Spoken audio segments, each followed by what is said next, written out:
stepping back in time can feel a bit, well, overwhelming, right? You've got thousands of years, empires popping up and then vanishing, these huge shifts in history. It's a lot to take in. But sometimes the really significant moments aren't the loudest ones.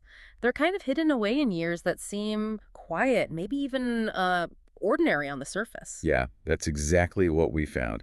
As we were diving into the history for our book, The Fullness of Time, a year-by-year journey toward the Christ, we just kept getting drawn back to chapter 2. Which is all about one specific year, 13 BC. It really struck us putting that chapter together because, on the face of it, 13 BC doesn't exactly scream historical turning point. Not at all. No massive war redrawing the map, no world-changing invention, none of those famous births or deaths that history books usually flag. But the deeper you dig, the more you realize this seemingly quiet year is, well, absolutely crucial. It's like taking a snapshot of a world that's being prepared subtly, profoundly, for something it just couldn't grasp yet. Exactly. And that's really our mission in this deep dive, isn't it? To sort of unpack that chapter with you, explore the layers we found in the sources that made 13 BC feel so vital. It's about seeing how the world in that year, its politics, its religions, daily life, the ideas swirling around, Yeah.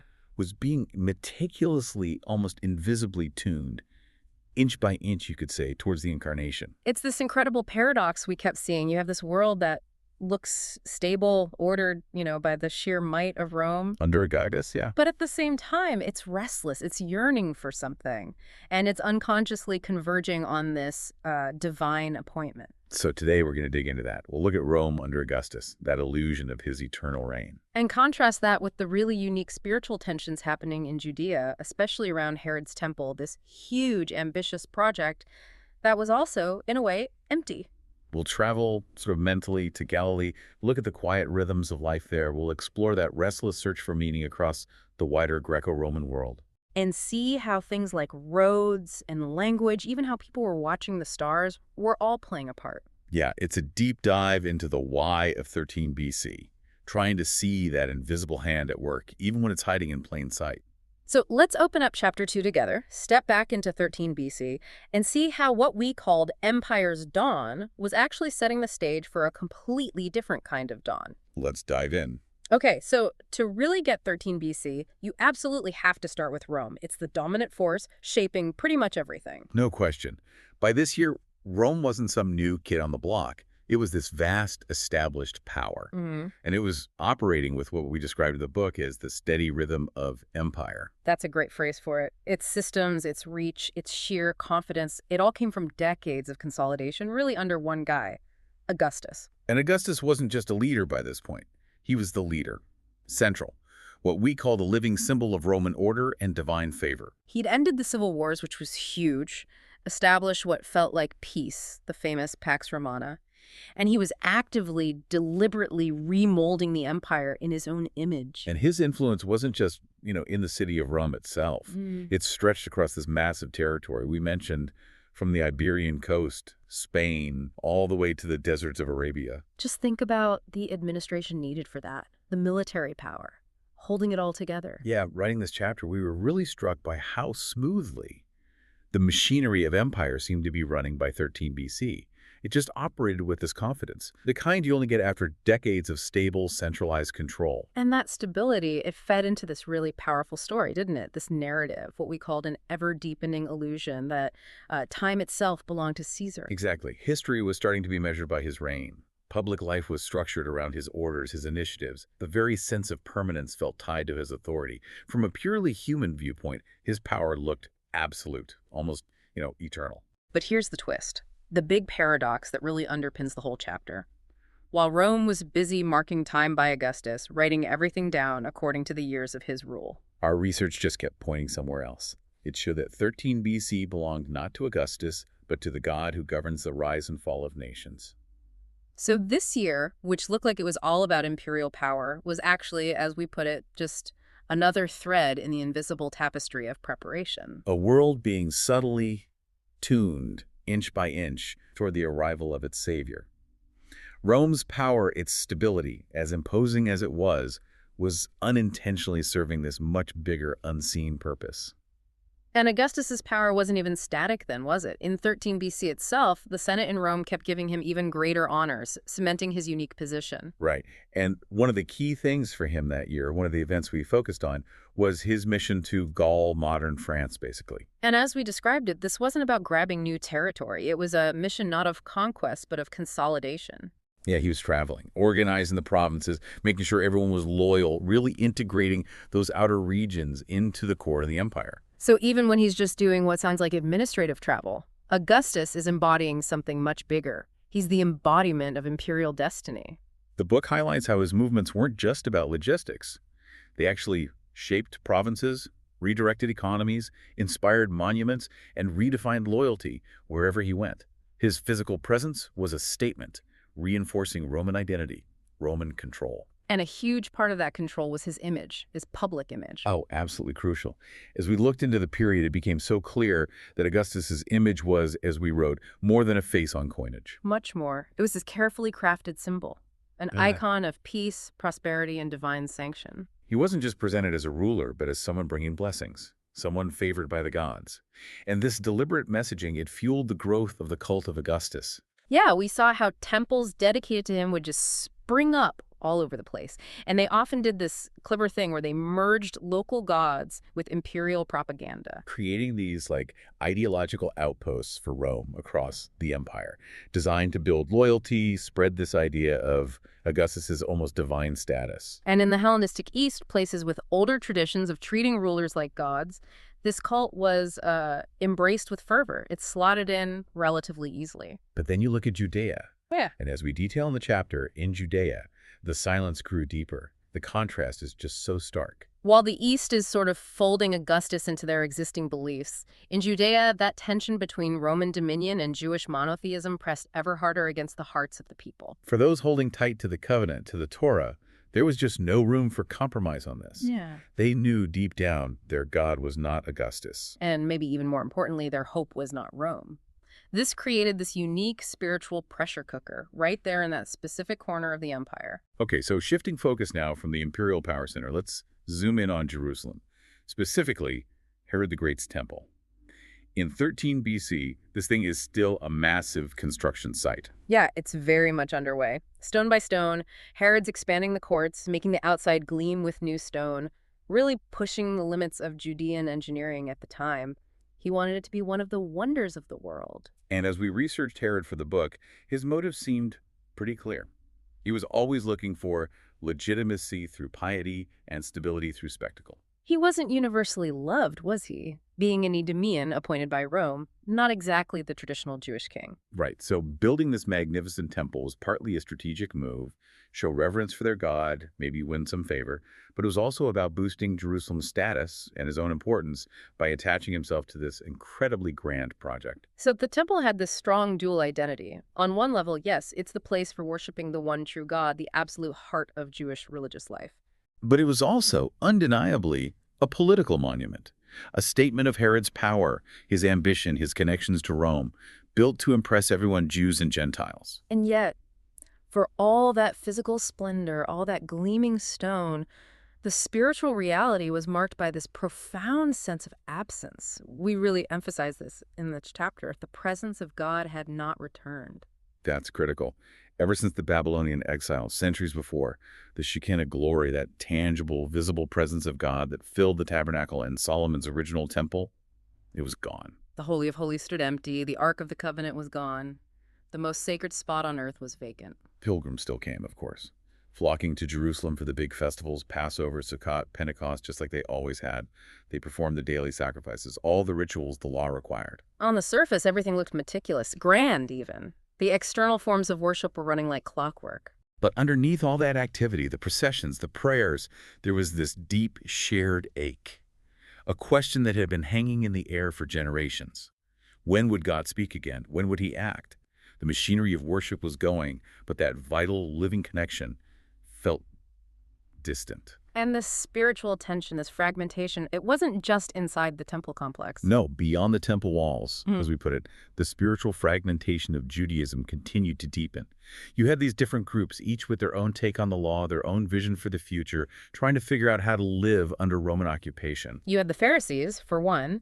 They were really focused on teaching and interpreting the oral traditions alongside the written law. They were meticulously multiplying laws and interpretations, believing that if they could just achieve this rigorous, detailed obedience, it would somehow draw down divine intervention. Hope through perfect adherence, basically. Then a very different group, Yeah. Sadducees. We characterize them as ever pragmatic. Yeah, they were more the religious establishment, largely controlled the temple operations, the money side of things. Their position kind of depended on keeping things smooth with Herod and therefore with Rome.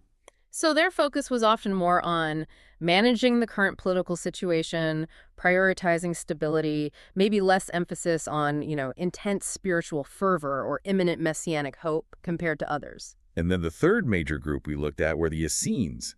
They took a completely different approach again. They were withdrawn. They fundamentally believed the temple and the priesthood running it were defiled, corrupt. So they physically separated themselves, lived in these desert communities near the Dead Sea, dedicated themselves to copying scripture. We have the Dead Sea Scrolls thanks to them, and practicing strict asceticism, living with this intense apocalyptic hope. And their hope was specific, wasn't it? They were waiting for not just one, but two messiahs, a priestly one to restore true worship, and a kingly one, from David's line, to lead Israel to victory. Yeah, their writings, the scrolls, they paint this picture of history, just relentlessly building toward a decisive moment, a final cosmic battle between light and darkness. But as we noted in the book, they could not yet see that the moment would not arrive with war or thunder, but with birth. Right. A child, not an army. A servant, not a conqueror. Their expectation was incredibly fervent, absolutely real, but it kind of misjudged the nature of how God was going to intervene. And what's so powerful is seeing how each of these groups, Pharisees, Sadducees, Essenes, with their different expectations and hopes, they all contribute to the complex spiritual tension of the era. The longing for God to act was definitely widespread. Yeah. But the vision of what that would look like and how you should prepare for it was fractured, really fragmented. Okay, let's shift gears now, move away from the big city, the temple politics, the desert communities. Let's go north to Galilee. Yeah, we really wanted to paint a picture of daily life there for the chapter. Well, In towns like Nazareth, which were, as we said, far from the noise of Jerusalem and the grandeur of Rome, this was a different world. here, the people lived with modesty and resilience. This was life at the grassroots. People fished the waters of the Sea of Galilee, they harvested olives and figs, built simple homes out of local materials like basalt and timber. It wasn't a life of obvious wealth or power, often hard work, limited resources, but it was deeply rooted, wasn't it, in the rhythms of Jewish tradition and in the land itself. That continuity of faith felt really vital to capture. The Shema was still recited in the morning and evening, that core prayer affirming God's oneness. The Sabbath was still kept, providing that rhythm of rest and worship. The Torah was still taught in the synagogues, preserving their identity, their connection to God's law. Despite Roman rule, despite Hellenistic culture filtering in, the core practices of Jewish life were holding strong. And in Nazareth specifically, just a small village nestled among the hills, we found something particularly, poignant. The lineage connection. The book notes that families traced their lineage to David. Which wasn't about claiming royal status in 13 BC. It was more like a remembrance, a quiet awareness of being connected to the promises God made to David's house, the line the Messiah was supposed to come from. And it's right here, in this obscure, seemingly unimportant village, that we paused in the writing process to consider the sheer ordinariness of lives that were about to become absolutely central to history. Perhaps in 13 BC, Joseph and Mary were not yet betrothed. We kind of mused in the text. Perhaps they were children in nearby homes, their lives quietly unfolding under the watch of heaven. It's just a moment to appreciate that God's preparation wasn't only happening on these grand stages in Rome or Jerusalem, it was intimately involved in the quiet, domestic lives of ordinary people. But what is absolutely certain, and what we really tried to convey, is that even in that hidden corner of the world, God was watching and waiting and readying every detail for the moment that would change the world. The preparation for the Incarnation wasn't just global and political. It was deeply personal, incredibly specific, happening even in the most unassuming places imaginable. Okay, let's broaden the lens again. Look beyond Judea to the wider Greco-Roman world, because there was this vibrant intellectual and religious ferment going on there too. Right. While Jewish society is grappling with its unique questions about covenant and Messiah in places like Athens, Alexandria, Rome, you've got philosophers and seekers deep in their own debates, debating the nature of virtue, the meaning of justice, and the reality of the divine. Stoicism, for example, was still a big deal, especially among the elite. It emphasized reason and self-discipline, finding peace through virtue, accepting your fate. And then there was Epicureanism, offering a different path, more of a materialist comfort, seeking peace through detachment from anxiety, focusing on achieving a state of tranquil pleasure. But as we explored these different philosophies for the book, their inherent limitation really stood out. Yeah, neither Stoicism nor Epicureanism could satisfy the deep human thirst for meaning and relationship. People needed more than just intellectual frameworks or ways to achieve tranquility. They were longing, maybe unconsciously, not merely to understand the cosmos, but to be known by its creator. There was this relational, spiritual emptiness that these philosophies just couldn't fill. And that deeper hunger, that void, led a lot of people to explore the Eastern mystery religions. These offered something different, less intellectual, more experiential. They promised personal transformation through secret rites and emotional experience. We mentioned the cult of Isis, which promised salvation, and the rites of Mithras, which offered courage and community, especially popular with soldiers. These often provided a real sense of belonging, and many revolved around a god figure who would overcome death, offering some kind of hope for an afterlife. Yet here, too, we found a crucial limitation. While they offered emotional release, maybe community, none of them could cleanse the conscience or heal the soul. They didn't really address the core problem of human brokenness, of sin. They couldn't provide genuine atonement. What's fascinating, though, and something we touched on, is how even these false hopes ended up serving an unintended purpose. How's it? Well, as we put it, they served a strange purpose. Because they ultimately failed to truly satisfy. They actually revealed the need for the real. Ah, right. They highlighted what the heart was seeking by showing what wasn't enough. They demonstrated the inadequacy of all these human attempts to find meaning and salvation on their own terms. Exactly. So in 13 BC, the world was, on this really fundamental level, seeking, Yeah. even if it didn't quite know what it was searching for. And this preparation, it wasn't just happening in people's hearts and minds, it was also practical, structural. We looked at the cultural and linguistic fusion that was going on. Especially in a place like Alexandria, it was a real intellectual heart of the empire. Scholars there were busy with the preservation and translation of ancient texts. And the most significant example for our story by far is the Septuagint. Absolutely. The Greek translation of the Hebrew Scriptures. By 13 BC, this was the primary scriptural text for Jews in the diaspora, Jews living outside Judea. And crucially, it was written in Greek, which had become the common language, the language of philosophy and trade across the whole Eastern Mediterranean. So this translation was, on one hand, a tool of survival for Jewish communities scattered across the empire, helping them maintain their identity. But it was also, completely unknowingly, a seedbed for future revelation. You see the power of that when you look just a few decades ahead right now.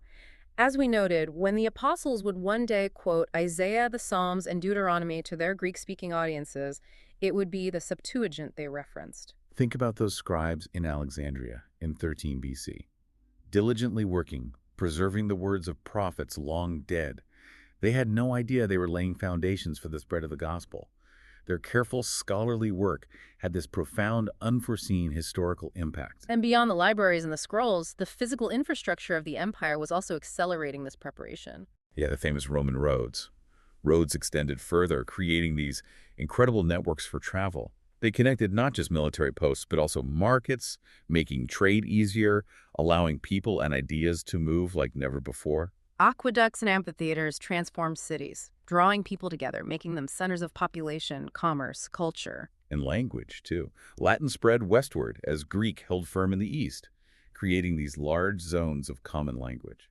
All of this forged what we call the common culture. Now, it wasn't a culture of equality. The empire was built on conquest and subjugation, but it created a kind of accessibility. And that accessibility became the very platform through which the apostles preached, wrote, and established communities of faith. Think about someone like Paul. able to travel thousands of miles, preach in city after city, and largely be understood without needing, a dozen translators. The roads were built, the ships were sailing, the cities were prepared. All this activity by the Roman Empire in 13 BC, focused on its own goals, was, from God's perspective, greasing the wheels for the gospel's future journey. This preparation, we realize, really accelerated in this seemingly ordinary year. Okay, so while all this very earthly, very human activity is setting the stage, there's another dimension we looked at, one that was looking upward. Right, the Eastern wisdom and cosmic expectation. Hmm. We considered figures like the Babylonian and Persian astrologers, or magi. These weren't just casual stargazers. No, they were serious scholars of the heavens, watching the stars, keeping meticulous records, constantly searching for signs, for meaning in the patterns of the sky. These celestial patterns, these observations, they may have passed unnoticed by most people, but they were deeply significant to those who believed that the heavens spoke to those with wisdom to listen. It's a different kind of seeking revelation, isn't it? Parallel to the prophetic hopes within Judaism, but looking to the natural world, to the cosmos, for clues about divine plans. And this immediately makes you think of the Magi, the wise men who eventually show up in Bethlehem. Yeah, we felt pretty confident suggesting in the book that the Magi were likely deep in their studies even now, back in 13 BC. Their famous journey, whenever it began, it would not begin in a moment of whimsy. It was the result of years of observation and preparation. Their long-term dedication to understanding the heavens was itself part of God's larger design. They, too, were part of the design. Observers in a distant land, unknowingly being prepared to witness a world-changing event. Now, it's really easy, looking back with 2020 hindsight, to look at 13 BC and just say, well, nothing much really happened. We acknowledge that directly in the book. It held no fanfare, no singular moment by which history would later define it. For most people living through it, it was probably just another year. You know, the usual cycle of seasons, work, family life, paying taxes, celebrating festivals, the rhythm of ordinary existence. But, and this is the crucial shift in perspective, in the eyes of God, it was essential.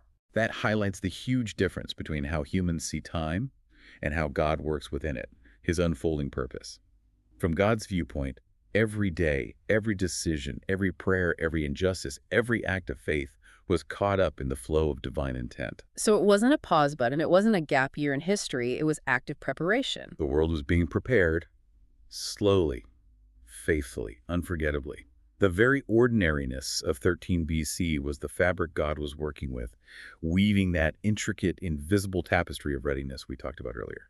Okay, let's zoom back in specifically to Judea and the surrounding regions, Syria. The political administration there under Rome was this constant reality. Yeah, you had Roman legates and prefects running the provinces. Their job was basically to keep order, using this calculated blend of diplomacy and intimidation. And their main mission, let's be honest, was brutally practical. The uninterrupted collection of taxes and the pacification of restive populations. Keep the money flowing and keep people from rebelling. And from the Roman point of view, Judea was uniquely tricky. They saw it as a small but sensitive outpost, a potential religious powder keg, because it had this long memory of independence and this fierce, exclusive monotheism.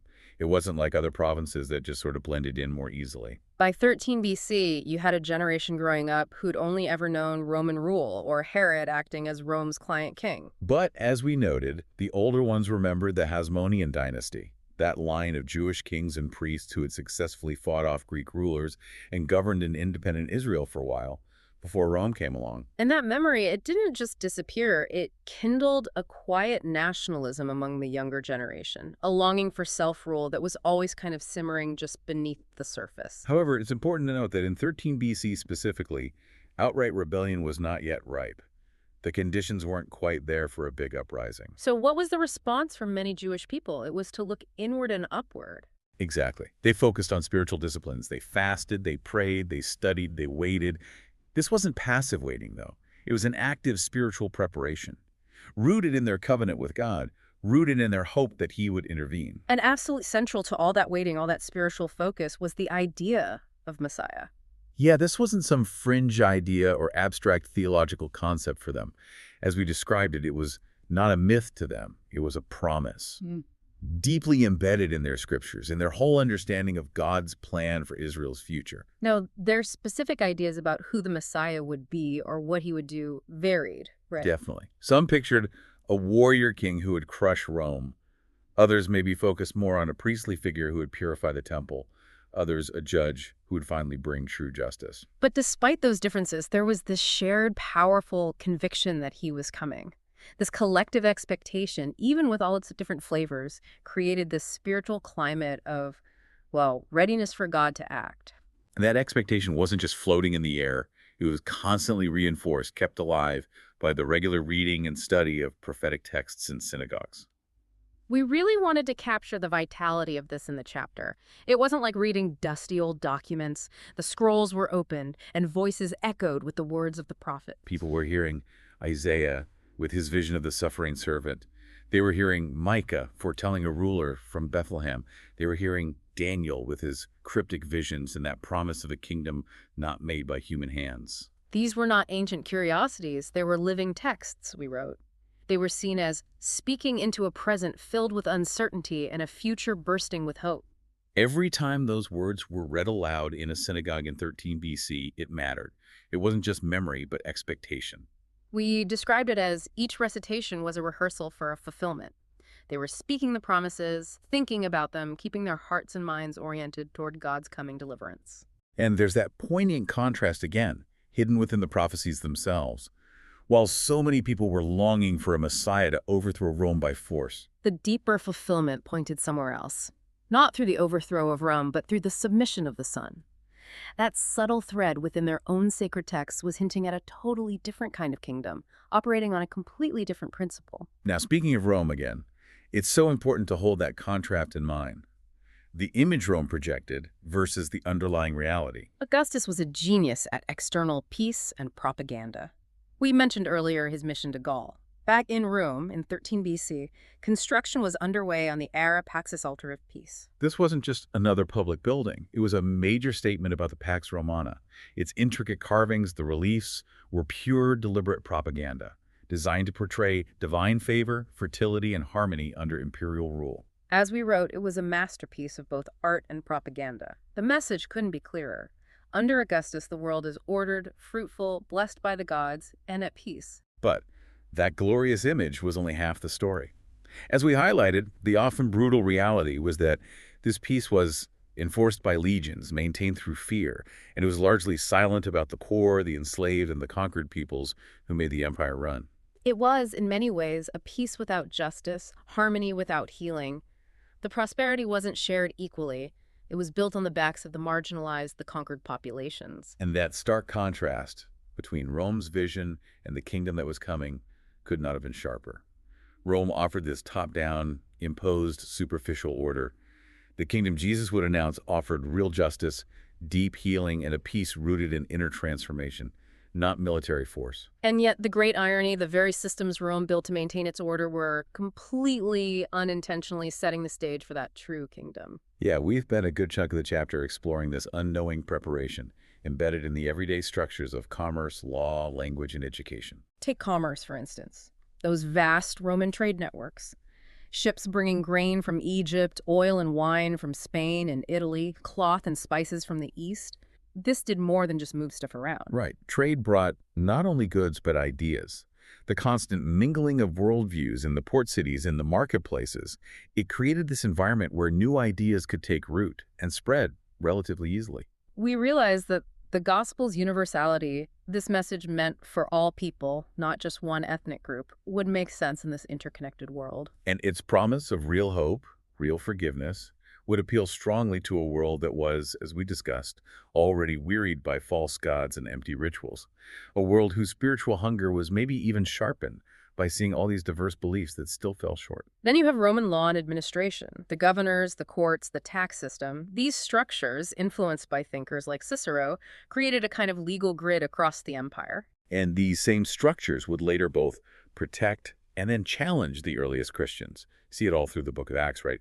Paul constantly interacting with these systems, using his legal rights as a Roman citizen, the appeal to Caesar, to advance his mission. The legal framework was being stabilized around this time, in 13 BC. It created a predictable, though often unfair, environment that Christian missionaries would later have to learn how to navigate. Language, too, as we mentioned with the Septuagint. The widespread use of Greek and Latin just broke down so many communication barriers across the empire. Huge advantage for spreading a universal message. And education, even though it looked very different for Romans and Jews, also played this unexpected preparatory role. Yeah, wealthy Roman boys were studying rhetoric, history, philosophy, logic skills for public life or debate. Jewish boys were in the synagogues, learning scripture, the law, the Psalms, the prophets, focused on their identity, their covenant with God. We saw this divergence actually setting things up for a powerful synthesis in early Christianity. I mean, Well, the gospel could speak compellingly both to the heart shaped by covenant, the person steeped in Jewish tradition in the synagogue, and to the mind trained in logic, the person used to philosophical debate in the Greco-Roman marketplace. it could be preached using Old Testament prophecies and debated using Greek philosophical concepts. These cultures were not yet aware that they were being prepared to meet in this radical new message that was coming. This diversity also extended right down to the most basic unit of society, the family. Family structures looked different across the empire. Jewish homes were generally patriarchal, faith-centered, and bound by covenant, with a strong emphasis on teaching the law and traditions to children. Whereas Gentile homes, especially among the Roman elite, might be more influenced by Roman legalism, status, and political marriage, and sometimes kids were primarily raised by slaves or tutors. But despite these differences, each family unit, each household, was a potential site of divine preparation. We pictured future Christians growing up in 13 BC, Yeah. completely unaware of their destiny in all these different contexts across the empire. A Roman soldier's son, maybe, a merchant's daughter in Corinth, a Greek widow in Ephesus. Their future stories of faith, their role in the early church, would be rooted in present realities as unremarkable as the daily life of any family in 13 BC. God was sovereignly choosing and shaping individual lives within these ordinary households. And the Jewish diaspora Jews living outside Judea was such a crucial part of this global tapestry.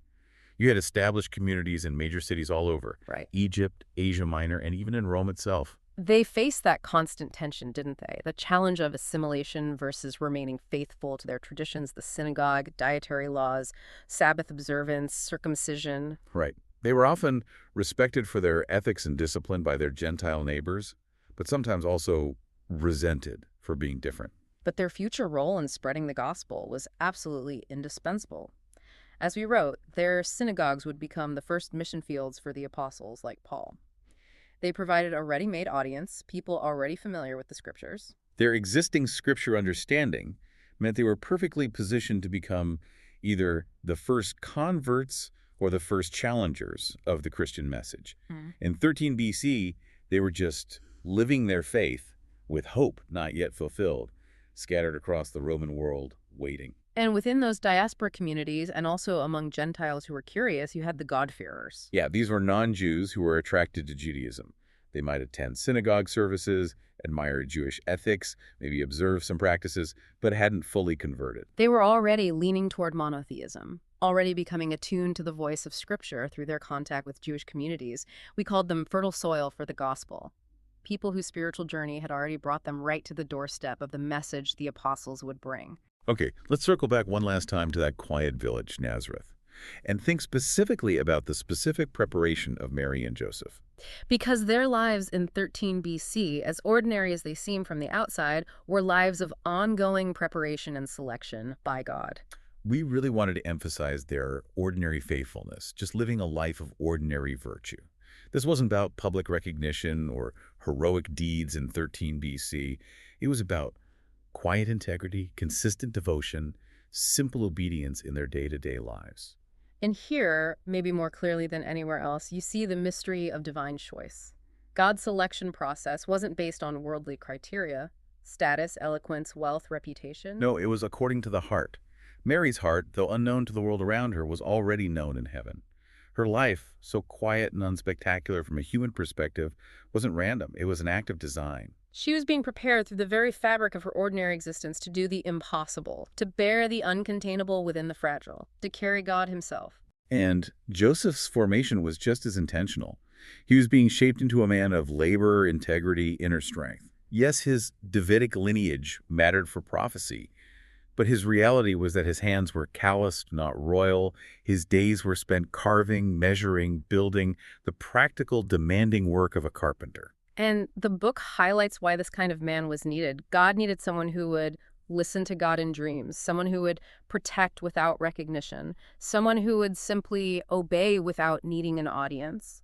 Every seemingly small act of faithfulness in Joseph's ordinary life was shaping the man who would one day raise the Son of God. Their hidden lives in 13 BC were absolutely packed with divine purpose, even if they couldn't see the whole picture then.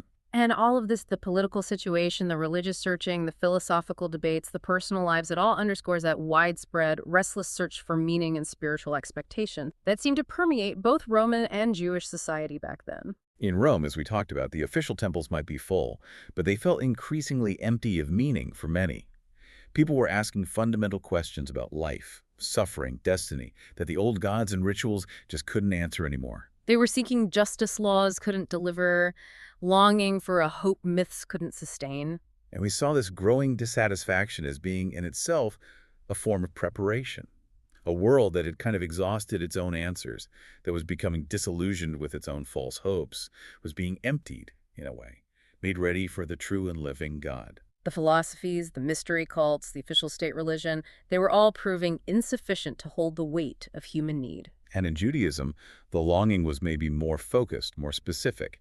It centered on the desire for the return of the divine presence, that Shekinah glory that was absent from Herod's grand temple. The rituals, no matter how perfectly performed, could cover but not cleanse sin at the deepest level. The sacrificial system itself pointed beyond itself. It felt temporary. There was this profound yearning for a permanent solution, for a connection with God that wouldn't fade, for a light that would never go out, a hope we connected in the book to the memory of Hanukkah, remembering God's past deliverance and desperately longing for a final, ultimate one. And this spiritual expectation wasn't just a vague feeling. It was actively nurtured, passed down through generations. Exactly, through rituals, festivals, prophetic oracles, and communal memory. Things like Hanukkah, Purim, the Passover Seder, these weren't just history lessons.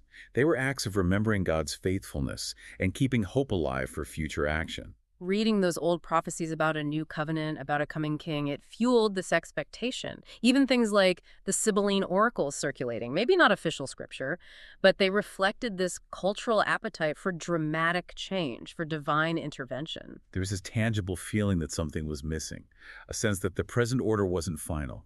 All the debates about what the Messiah would actually be like, what he would do, they reflected this deep searching, this sense that history was building towards some kind of climax. And critically, this widespread expectation meant that people believed history had a direction, that divine involvement was imminent.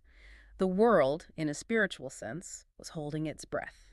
Now, as we thought about the world of 13 BC, it felt really important not to forget those who lived on the edges, the ones often overlooked by history, the forgotten.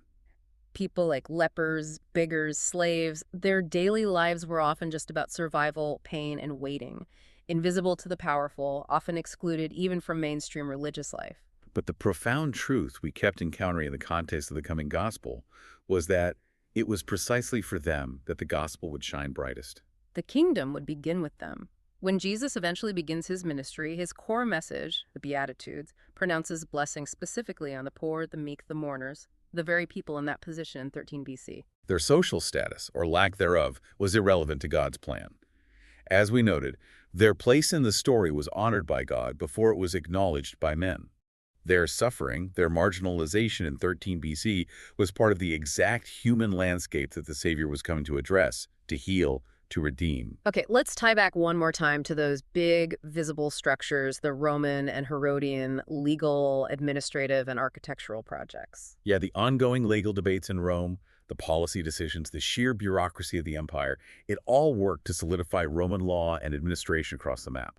And Herod's massive building projects, like the new harbor at Caesarea Maritima, were literally reshaping the landscape of Judea. These structures, built for Roman glory, for imperial control, for Herod's prestige, would end up astonishingly serving the future apostolic mission. It's incredible when you think about it.